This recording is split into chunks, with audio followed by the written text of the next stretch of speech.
Shut it down. Okay, so get your Phillips screwdriver.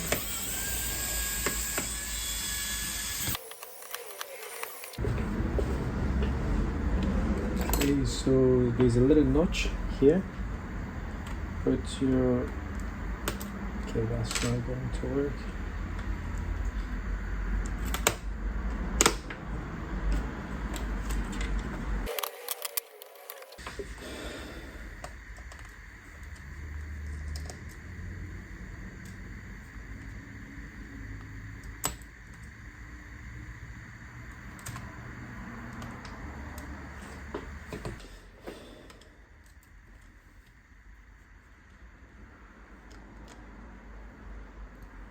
Okay. Now these are color coded, white and black. Just make sure they're in the back.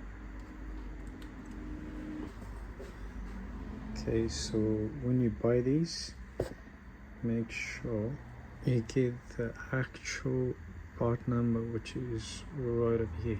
TP number 08XG1T. Not based on model, because you know there's variations of that.